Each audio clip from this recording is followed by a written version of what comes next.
Welcome to TSC motor drive. ఈరోజు ఈ బండి అనేది మన సబ్స్క్రైబర్ అనమాట. సో అప్రిల్ 457 మన దగ్గర ఉంది. స్పెక్స్ ఇంకా రైడ్ రివ్యూ అనేది తెలుసుకుందాం అనమాట. మన స్పెక్స్ స్టార్టింగ్ వచ్చామో ఫస్ట్ ఇంజిన్ దగ్గర స్టార్ట్ చేద్దాం. ఇది అన్ని బైక్స్లో ఉన్న ఇంజిన్ కాదు. సో సపరేట్గా V20 ఇంజిన్ అనేది ప్రొవైడ్ చేస్తున్నారు అప్రిల్ వారు. సో ఇది బేసికల్లీ 457.5 cc అనేది ప్రొవైడ్ చేస్తున్నారు అనమాట. ఇంజిన్ అనేది with liquid cooled DOSC engine అనేది ప్రొవైడ్ చేస్తున్నారు. అలాగే గేర్ విషయం దగ్గరికి వస్తే గేర్ అనేది మీకు 6 స్పీడ్ మాన్యువల్ గేర్ సిస్టమ్ అనేది ప్రొవైడ్ చేస్తున్నారు విత్ అసిస్టెంట్ సిప్పాకర్స్తో సపోర్ట్ చేస్తుంది కూడా దీనికి. మన చైన్ విషయానికి వస్తే చైన్ అనేది మీకు ఎవ్రీ 500 to 600 మీటర్స్కి మన చైన్ లూప్ అనేది చేయించుకోవాలి. అదే మన మెయిన్ టైర్ విషయం దగ్గరికి వస్తే టైర్ అనేది నీకు 110/R17 ఇంచెస్ టైర్స్ అని ప్రొవైడ్ చేస్తున్నారు. అలాగే బ్యాక్ టైర్ అనేది మీకు 150/R17 ఇంచ్ టైర్స్ అని ప్రొవైడ్ చేస్తున్నారు. అలాగే మన ఇది 320mm డిస్ప్లేస్ అనేది ప్రొవైడ్ చేశారనమాట. సో ఇది ABSతో కూడా వస్తుంది. అలాగే ఇది డ్యూయల్ ఛానల్ ABS కూడా సపోర్ట్ చేస్తుంది. అలాగే మన రేర్ డిస్ప్లేకి వచ్చేసరికి 220mm డిస్ప్లే అనేది ప్రొవైడ్ చేస్తున్నారు. ఇందులో మెయిన్ అడ్వాంటేజ్ అంటే స్విచబుల్ ABS అనేది ప్రొవైడ్ చేస్తున్నారు అనమాట.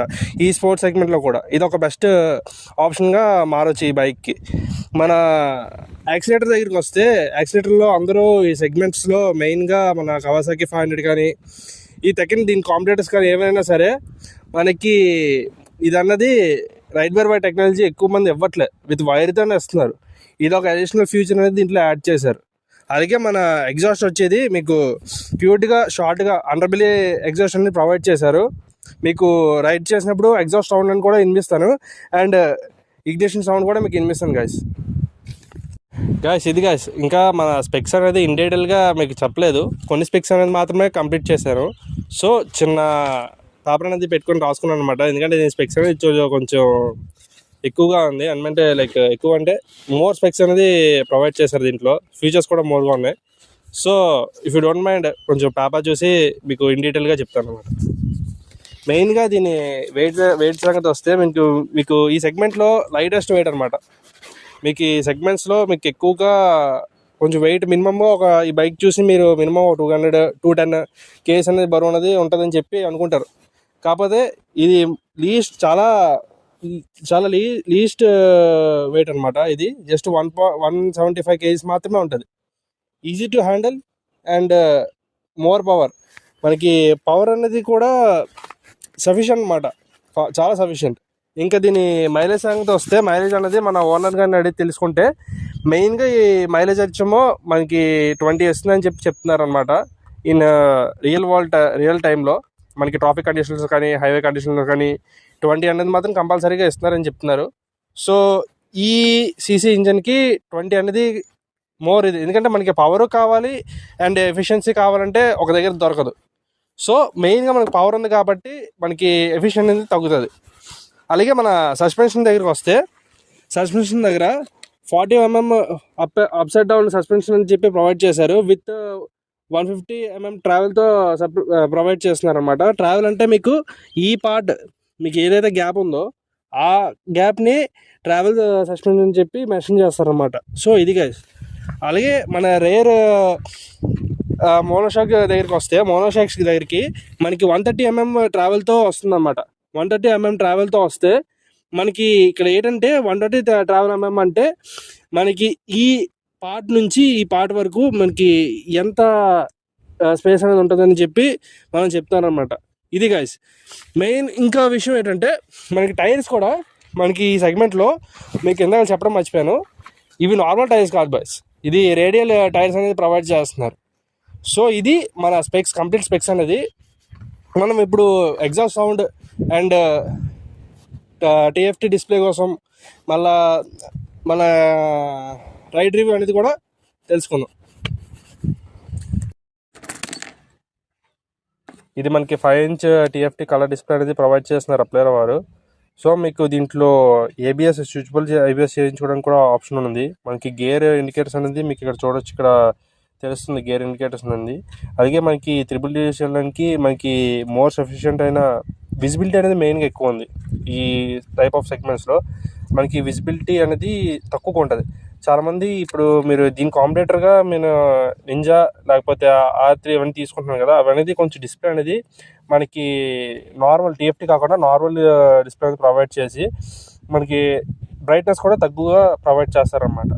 సో ఇంకా మీరు మోడ్స్ ఇంకేమైనా చూసుకుంటే మీకు ట్రిప్ టైం ల్యాపర్ కూడా ఉంటుంది దీంట్లోని. మనకి ట్రాక్ మీద ఉన్నప్పుడు చాలా యూస్ఫుల్ అవుతుంది టైం ల్యాపర్ అనేది. అలాగే maximum temperature, fuel, time to distance, odometer అన్నీ ప్రొవైడ్ చేస్తారనమాట. మీకు ఇంజిన్ టెంపరేచర్ గేజ్ కూడా ప్రొవైడ్ చేస్తారంటే బ్యాటరీ హెల్త్ ఎంత ఉందో కూడా చూపిస్తుంది అనమాట.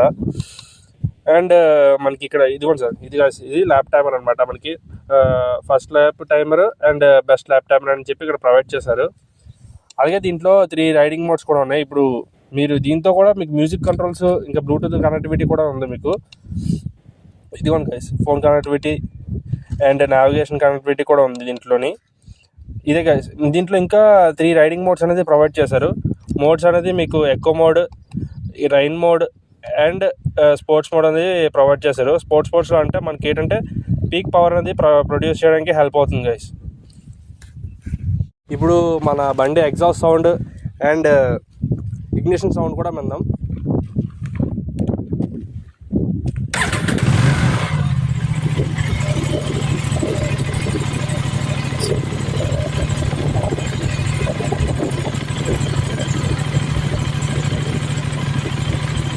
సో ఇది గైస్, మన ఇనిషియల్ సౌండ్ అనేది ఇలా ప్రొవైడ్ చేస్తుంది బైక్ అనేది. మనము ఇప్పుడు ఇది జస్ట్ స్టార్టింగ్ స్టేజ్లో ఉంది. మనం యాక్సిడెంట్ ఇచ్చిన తర్వాత ఇంకెంత బీస్ట్ పర్ఫార్మెన్స్ చేస్తుందని మీరు లైవ్లో చూడండి.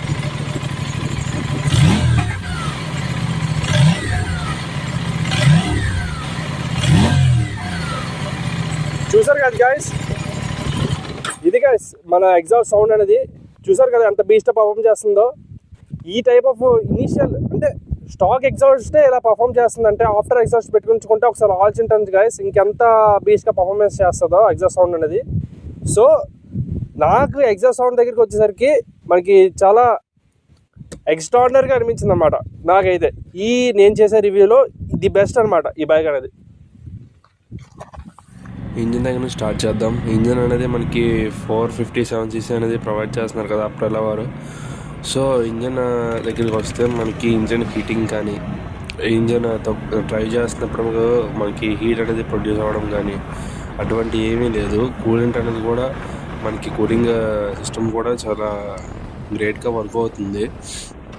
అలాగే మన క్లచ్ దగ్గరికి వస్తే క్లచ్ అనేది మనకి చాలా ఇంకా సింగిల్ ఫింగర్తో మనం హ్యాండిల్ చేసే అంత లైట్ వెయిట్గా ఉందన్నమాట క్లచ్ అనేది. చాలా సూపర్. మీరు ఒకసారి టెస్ట్ డ్రైవ్ చేయండి మీరు షోరూమ్కి వెళ్ళి. మీకు క్లచ్ అనేది మీకు ఎంత బాగా నచ్చుతుంది అంటే మీకు అసలు మైండ్ బ్లోయింగ్ అనమాట. అంత బటరీ స్మూత్గా ఉంది క్లచ్ అనేది. అలాగే గేర్ షిఫ్టింగ్ కోసం మాట్లాడితే గేర్ షిఫ్టింగ్ అనేది మనకి ఫస్ట్ గేర్ అనేది కొంచెం హార్డ్గా పడుతుంది అంతే తప్పించి తగ్గినవన్నీ బాగానే ఉన్నాయి. సో మనకి సెకండ్ టు 6th గేర్ వరకు అంతా బాగానే ఉందన్నమాట. సో బెస్ట్ గేర్ సిస్టమ్స్ కూడా బెస్ట్ అనమాట. మనకి ఇన్స్టెంట్ పుల్ కూడా వస్తుంది. మనకి రైడ్ బై వైర్ టెక్నాలజీ ఉంది కదా, రైడ్ బై వైర్ టెక్నాలజీ ఉండడం వల్ల మనకి ఇంకో బెనిఫిట్ ఏంటంటే మనం ఇన్స్టెంట్ థ్రాటల్ అనేది ఇస్తాం కదా. సో ఇచ్చినప్పుడు మనకి పుల్ అనేది ఇన్స్టెంట్గా వస్తుంది అనమాట.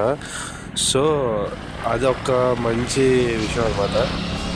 ఇంకా కలర్ TFT డిస్ప్లే కోసం విజిబిలిటీ అనేది డే టైంలో విజిబిలిటీ అనేది డైరెక్ట్ సన్ పడినప్పుడు కూడా విజిబిలిటీ చాలా క్లియర్గా ఉంది. అండ్ మనం బ్రేకింగ్ విషయం గురించి మాట్లాడితే బ్రేక్స్ అనేది 2 గుడ్ అని పడుతున్నాయి అనమాట. ముందు మనకి 4 piston క్యాలిపర్స్తో 320mm డిస్ప్లే అనేది ప్రొవైడ్ చేశారు విత్ స్విచ్వల్ ABS అనమాట. స్విచ్వల్ ABS అనేది మీకు వెనకాల ABS ఆఫ్ చేసుకొని మీరు లైక్ డ్రిఫ్ట్స్ కానీ ఏమైనా ట్రై చేయాలనుకుంటే ట్రై చేయొచ్చు. నేనైతే 90% రికమెండ్ చేయను. సో మనం సేఫ్గా రైడ్ చేయడం మనకు కావాలి కదా. సో దాంట్లో ఒక అడ్వాన్స్ ఫీచర్ ఉందని మాత్రమే చెప్తున్నాను. అలాగే నాకు మైనస్ పాయింట్ ఏంటి అనిపించిందంటే మనకి బ్యాక్ సైడ్ అనేది 220mm డిస్ప్లే అనేది ప్రొవైడ్ చేశారు. అది కొంచెం మనకి 250 కానీ లేదంటే 240mm డిస్ప్లే కానీ ప్రొవైడ్ చేస్తుంటే బాగుండు అని అనిపించింది. ఎందుకంటే అంత పవర్ ఉన్న వెహికల్కి మనం అంత చిన్న డిస్ప్లేకి వస్తే మనకి అంత ఎఫెక్టివ్గా ఉండదు. మీకు ఫ్రంట్ బ్రేక్ అయితే బైటింగ్ పవర్ అనేది ఇన్స్టెంట్ ఇంకా ఆగడం అనేది మీకు జరుగుతుందన్నమాట. మీకు బ్యాక్ బ్రేక్ వచ్చేసరికి మీరు కొంచెం హార్డ్గా ప్రెస్ చేస్తే సరే మనకి ఆడడానికి కొంచెం టైం తీసుకుంటుంది, మీరు ఓన్లీ రేర్ బ్రేక్ యూస్ చేసే వాళ్ళైతే. సో ఫ్రంట్ బ్రేక్ నా సజెషన్ ఏంటంటే, ఫ్రంట్ బ్రేక్ అని బ్యాక్ బ్రేక్ అని సపరేట్గా వాడుతున్నారు కదా, చాలామంది ఎక్కువ ఫ్రంట్ బ్రేకే వాడతారు. నా సజెషన్ వచ్చేసరికి మీకు ఎన్ని ఏబిఎస్ ఉన్నా సరే 2 కాపీ సిస్టంలో వాడండి. ఎందుకంటే ఫ్రంట్ బ్రేక్ 50% అప్లై చేయండి, బ్యాక్ పర్సెంట్ 50. దానివల్ల ఏంటంటే బటన్ అనేది స్కిడ్ అవ్వకుండా ఉంటుంది, ప్లస్ మనకి ఎక్కువగా ఫాస్ట్గా ఆగడానికి కూడా అవకాశం అనేది ఉంటుంది గైస్. ఇంకా మన ఫ్యూల్ ట్యాంక్ కెపాసిటీ వచ్చేసరికి మనకి 13 లీటర్స్ అనేది ప్రొవైడ్ చేశారు. ఇనఫ్ మైలేజ్ అనేది, మెయిన్గా మనకి పవర్ అనేది కావాలనుకుంటే మనం సైకిల్లో మైలేజ్ అనేది కొంచెం తగ్గుతుంది. మెయిన్ మనకి మైలేజ్ కావాలి, పర్ఫార్మెన్స్ కావాలి అంటే ఇది ఆ టైప్ ఆఫ్ సెగ్మెంట్ బైక్స్ కాదు, ఇది కంప్లీట్గా స్పోర్ట్స్ బైక్ కేటగిరీ కింద వస్తుంది. కాబట్టి సో మనం మ్యాక్సిమం ఈ బైక్ కొనేవాళ్ళు మ్యాక్సిమం పర్ఫార్మెన్స్ కోసమే తీసుకుంటారు. సో మనకి మంచి పర్ఫార్మెన్స్ కావాలి అనుకుంటే ఈ సెగ్మెంట్లో, ఈ ప్రైస్ రేంజ్కి ఇది ఇస్ ద బెస్ట్ అనమాట. ఇది గైస్ మన రైడ్ రివ్యూ అనేది, కంప్లీట్ రైడ్ రివ్యూ అనేది చూసారు కదా. సో దీని కంక్లూషన్కి వచ్చేసరికి ఈ బైక్ తీసుకోవచ్చా తీసుకోకూడదు అంటే 100% తీసుకోవచ్చు. మీకు పర్ఫార్మెన్స్ అనేది హై కావాలంటే కంపల్సరీగా ఈ బండిని మీరు తీసుకోవచ్చు. సో నా సజెషన్ అయితే మీకు దీన్ని కాంపిటేటర్స్ చూసుకుంటే నింజా 500, మళ్ళీ R3, యమహా R3 ఇవన్నీ బైక్స్ ఉన్నాయి కదా. సో వీటిలో పోలిస్తే ఇది కొంచెం బెటర్ ఫ్రెండ్లీ అండ్ మైలేజ్ కూడా బాగా ఇస్తుంది, పర్ఫార్మెన్స్ పీక్ ఉంటుంది. సో రైడింగ్ కంఫర్ట్ కూడా ఎక్సలెంట్గా ఉంటుంది. సో ఇది guys మన కంక్లూజన్ అనేది. Please like, share and subscribe for the more content.